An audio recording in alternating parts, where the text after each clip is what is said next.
Fala pessoal, aqui é o Igor e no vídeo de hoje eu quero compartilhar um tema que eu achei muito interessante que veio dos nossos seguidores como uma recomendação desse conteúdo, que é a respeito de estratégias que você pode utilizar para um período que você é recém-formado. Então, o que você pode fazer, quais as possibilidades, o que dá para fazer, o que a gente aqui no escritório já testou, que deu certo, que não deu, e compartilhar um pouco essa experiência e apresentar essas possibilidades para você, porque isso pode, de alguma maneira, ajudar a olhar outros pontos de vista, pensar em novas alternativas, né? Então, eu acho que essa nossa experiência durante esses 3, 4 anos de escritório pode servir para você olhar para algumas questões que talvez antes você não tenha prestado atenção. Então, de uma forma bem breve, eu quero só comentar que assim que eu saí da faculdade, eu já abri junto com um amigo de faculdade o escritório de arquitetura. Isso é não é tão usual assim. Geralmente você, logo que se forma, você faz alguns trabalhos como freelance ou entra em algum escritório, presta serviços nesse tipo. Mas a gente teve essa trajetória um pouco diferente. E eu vou falar também quais são os problemas, né, e quais são as vantagens dessas duas formas de exercer a atividade de arquitetura. Esse vídeo ele faz parte de um conjunto, uma série de vídeos que a gente está fazendo, que são sobre as vivências profissionais, né, de uma forma mais prática. E a gente compartilha essas experiências, não só nossas, né, mas também de alguns amigos que a gente tem contato, alguns escritórios, e aí todo esse diálogo que existe, a gente pretende compartilhar aqui com vocês de modo a tentar estabelecer uma comunicação, um diálogo, e que se isso ajudar de alguma maneira, já é muito válido para nós. Então, nesse vídeo, a gente separou da seguinte maneira. Primeiro, uma questão de portfólio, carta de apresentação, tá? Aí, mais uma dúvida de qual é a estratégia mais eficiente para cada caso. Abrir um escritório, exercer o trabalho de forma autônoma ou entrar em um escritório já consolidado, que já tem uma estabilidade, assim por diante. Depois, quais as atividades e serviços oferecer, né? Tanto para o mercado como para escritórios, para clientes e assim por diante. Depois, uma questão relacionada à prospecção de trabalho e alternativas de atividade. Então, primeiro esse apanhado geral para que você entenda a estruturação desse vídeo, e agora eu vou me aprofundar nesses tópicos de forma mais específica. Então, primeiro de tudo, portfólio e carta de apresentação. Já é algo que você vai desenvolvendo durante o período de graduação. Minha recomendação é que você vá sempre desenvolvendo portfólios ou cartas de apresentação, onde você pode mostrar para outras pessoas o seu trabalho, as suas aptidões, os seus interesses profissionais. Isso pode ter dois objetivos: ou você querer mostrar o seu trabalho para um potencial cliente, que é uma pessoa que vai reformar a casa, construir uma casa, ou uma construtora que demanda serviços de arquitetura, ou você pode fazer um portfólio, uma carta de apresentação para um escritório de arquitetura, que aí são questões diferentes. Se você tiver mais interesse em entender esses pontos, a gente tem vídeos aqui no canal que explica essa questão do portfólio, como você mostra, como você comunica o seu trabalho, tá? Eu vou deixar aqui num card e também na descrição do vídeo. Você pode depois se aprofundar um pouco mais nesse item específico. Mas, para além dessa questão do portfólio e da carta de apresentação, é interessante que você pense em outras estratégias de divulgar o seu trabalho. Tem uma experiência que nós tivemos no escritório,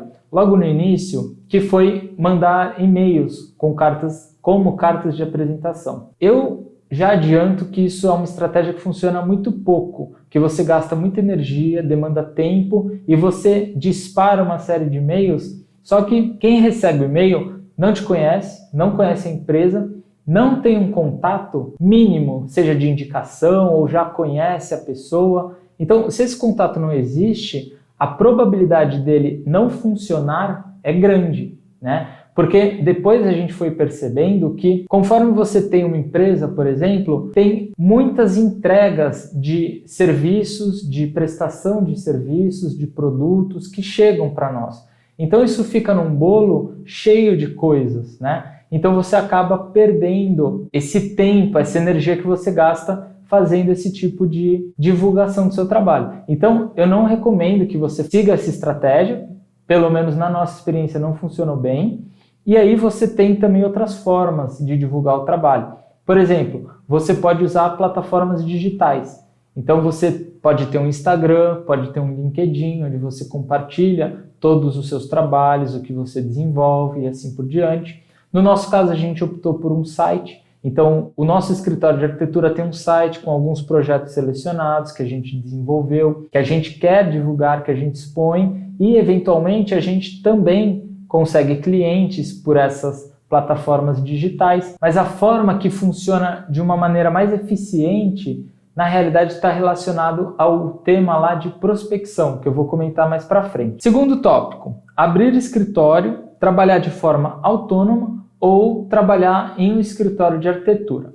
Bom, o que vai dizer qual caminho você deve seguir são algumas questões, né? Qual que é a primeira delas? Perfil. Se você tem perfil para ter um escritório de arquitetura, se você tem perfil para trabalhar em escritório de arquitetura, se você tem perfil para trabalhar de forma autônoma, quais são os seus interesses profissionais, os seus objetivos também influenciam nessa decisão, as suas experiências, né, de estágios, de graduação também influenciam, e o meio que você está, as pessoas que você conhece, as conexões.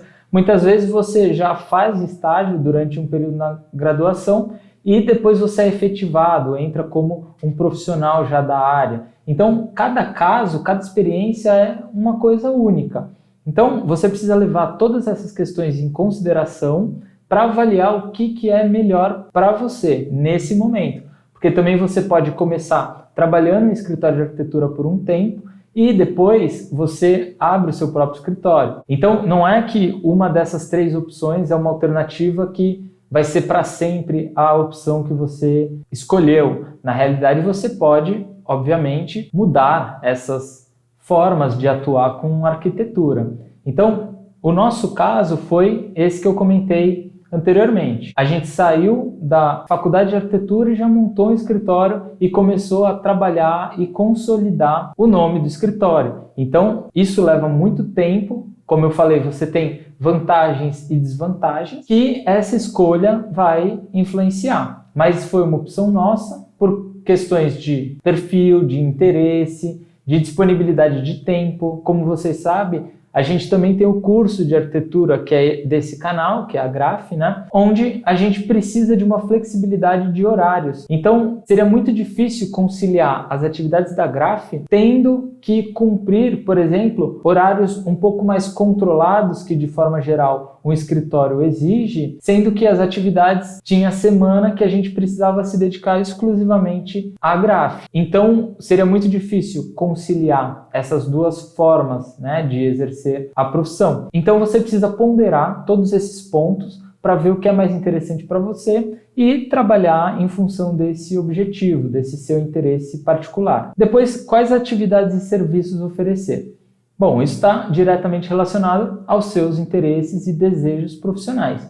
Você quer seguir numa área de desenvolvimento de projeto de arquitetura? Você quer seguir para uma área que vai desenvolver só imagens tridimensionais? Então, os seus interesses particulares é que vão ditar quais atividades oferecer. Claro que, por exemplo, quando se inicia um escritório de arquitetura, e principalmente quando você não tem uma carteira de clientes que tem uma frequência de trabalhos, você não pode começar oferecendo apenas projetos de arquitetura, porque a chance de você não conseguir uma estabilidade financeira, sobretudo, é muito alta, porque você ainda não tem uma carteira, você não tem uma consolidação no mercado, uma recorrência de trabalhos para que permita que você exerça apenas essa atividade.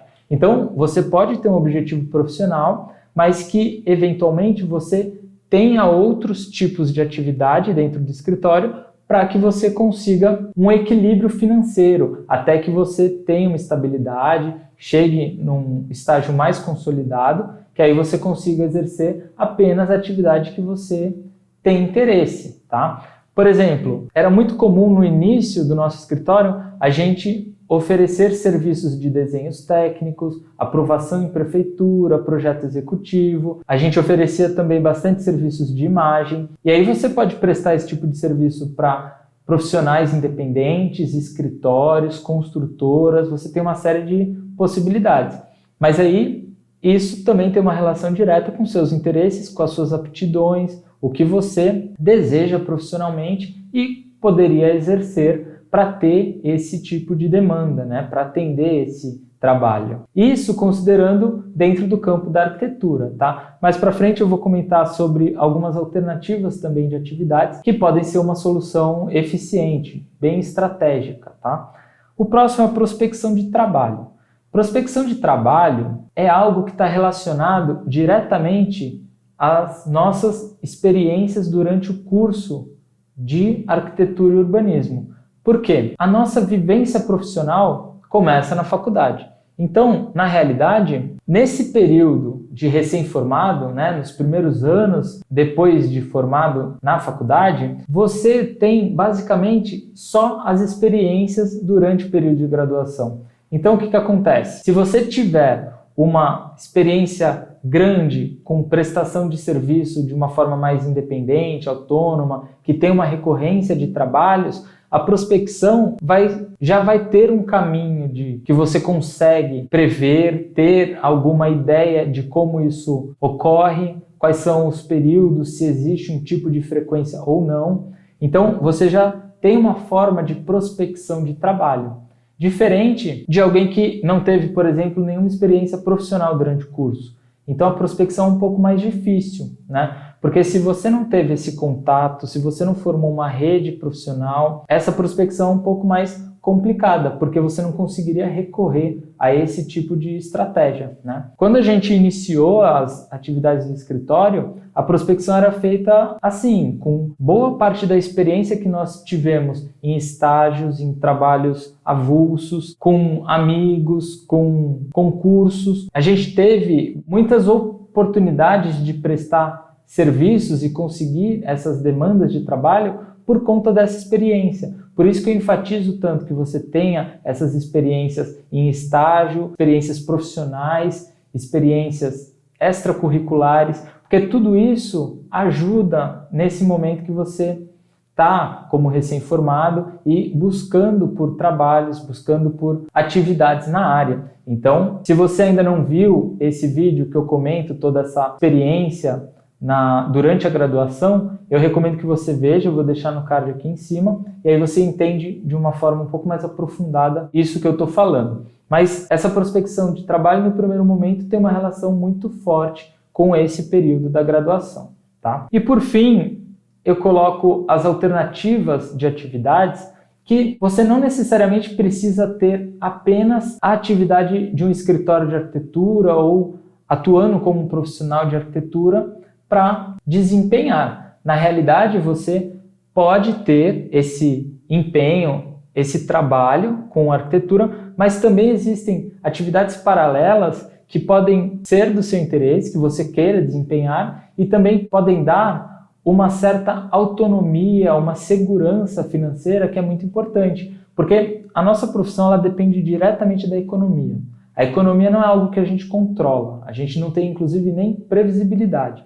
Então, é algo que escapa do nosso controle. Então, em determinados momentos, o seu escritório ou as atividades de arquitetura, elas serão afetadas por conta disso. Quem trabalha tendo um escritório de arquitetura ou de forma independente, sofre muito por conta dessas oscilações da economia.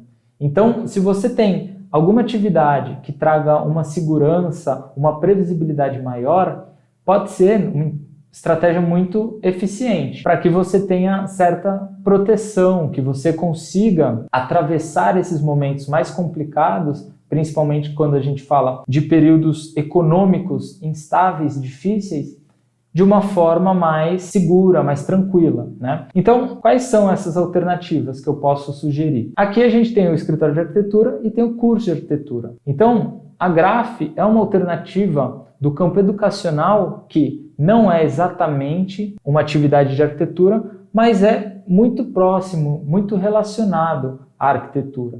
Então o campo educacional acaba sendo uma estratégia muito interessante para que você tenha certa previsibilidade, essa estabilidade que eu comentei. Mas você não necessariamente precisa ter um curso. Você pode dar aulas particulares sobre assuntos que você domina, que pessoas tenham interesse. Na realidade, a Graph surgiu assim, com aulas particulares, e depois a gente estruturou o curso. Até hoje a gente dá também algumas aulas particulares. Além do curso, você pode também seguir por um caminho mais acadêmico, onde você pode fazer um mestrado e depois dar aula em faculdades, por exemplo, também na área educacional, que você pode ter essa estabilidade, essa segurança, né? A questão da previsibilidade que eu comentei, que pode ser algo muito bom para combater, né, essa instabilidade e imprevisibilidade do mercado de arquitetura que muitas vezes acaba chegando em nós, né? Se você tiver um interesse específico em desenvolver projetos de imobiliário, por exemplo, nada te impede de desenvolver um projeto, conceber um produto, depois divulgar, buscar quem tem interesse nesse tipo de produto e aí trabalhar de uma forma conjunta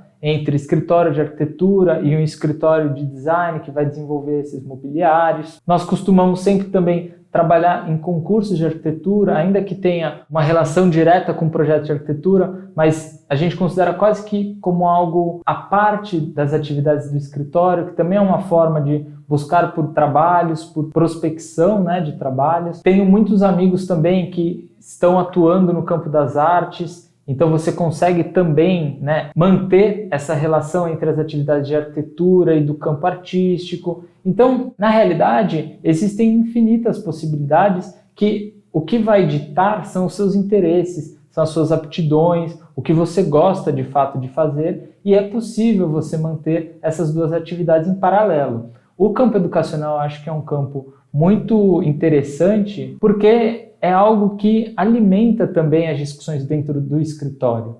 Então, pensar nessa relação tem sido muito eficiente para nós, tanto no escritório como no curso. No curso a gente traz as questões práticas da profissão e no escritório a gente exerce essas discussões práticas, né? Então, é algo que funciona muito bem e um alimenta o outro. Por isso que a gente sempre pensa em manter essa relação e sempre buscar esse diálogo para que não fique nem teórico demais e nem prático demais, mas buscar um equilíbrio entre essas duas atividades. No vídeo de hoje era isso que eu queria compartilhar. Eu espero que tenha trazido algumas questões importantes que você ainda não tenha pensado ou refletido sobre, mostrar esses novos pontos de vista, né? E quem sabe ampliar um pouco mais a visão e ter um panorama um pouco mais amplo a respeito das atividades, da prática profissional, o próprio mercado em si, né? E se você tem alguma dúvida, alguma questão, se também tem alguma sugestão a respeito de temas, assuntos, algo que eu possa explicar um pouco mais detalhadamente desse vídeo, você pode deixar aqui nos comentários. Também, se quiser, mandar lá pelas nossas redes sociais. A gente sempre mantém o diálogo com os nossos seguidores por lá, sempre respondendo as questões e também trazendo esses conteúdos para que a gente consiga se comunicar e transmitir essas nossas experiências da nossa vivência profissional e acadêmica, para que cada vez mais a gente vá aprendendo nesse processo. Eu vou ficando por aqui, até os próximos vídeos.